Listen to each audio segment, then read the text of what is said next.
ইরানের শত্রুদের জন্য অপেক্ষা করছে কঠিন এক পরিণতি, কিন্তু কি তাই যেন স্পষ্ট করে জানালো দেশটির সর্বোচ্চ প্রতিরক্ষা বাহিনীর ইসলামিক রেভলিউশনারি গার্ড কর্পস বা আইআরজিসি। সেই সঙ্গে আরও একটি ইঙ্গিত দিল ইরান, দেশটি জোটবদ্ধ হয়ে কাজ করবে ইরাকের সাথেও।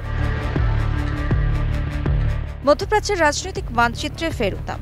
ইরানের Islamic revolutionary guard corps IRGC স্পষ্ট করে জানিয়ে দিয়েছে, যদি কেউ তাদের নিরাপত্তা লঙ্ঘন করার চেষ্টা করে তার জন্য প্রস্তুত চরম প্রতিশোধ।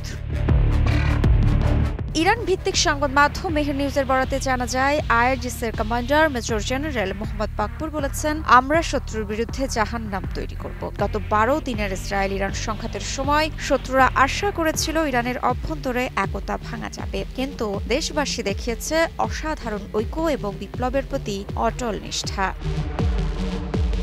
প্রতিবেদনে আরও জানা যায়, সম্প্রতি ইরাকের ন্যাশনাল সিকিউরিটি অ্যাডভাইজার কাশিম আল আরাজি মেজর জেনারেল পাকপুরের সঙ্গে সাক্ষাৎ করেছেন। সে সময় আল আরাজি বলেন, ইরাকের নিরাপত্তা মানে ইরানের নিরাপত্তা, এবং পুনর্ব্যক্ত করেছেন, কোনোভাবেই ইরাকের ভূখণ্ডকে ইরানের বিরুদ্ধে ব্যবহার করা হবে না।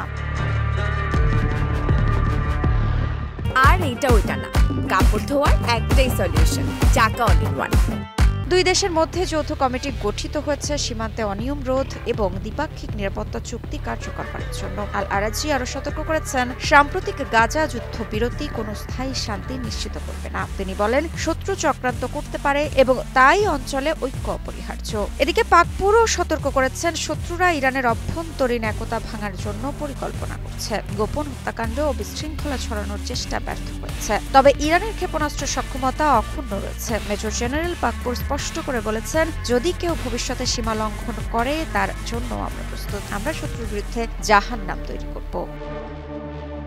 শেষে দুই দেশের প্রতিনিধিরা একমত হয়েছেন নিরাপত্তা সহযোগিতা আরও শক্ত করতে এবং দ্বিপাক্ষিক চুক্তি কার্যকর করতে। মধ্যপ্রাচ্য এখনও উত্তপ্ত, যেখানে ইরান স্পষ্ট করে বলছে তারা প্রস্তুত যে কোনো আগ্রাসনের জবাব দিতে। ঋত্বিকা সিনহা বিশ্বাস, নিউজ 24।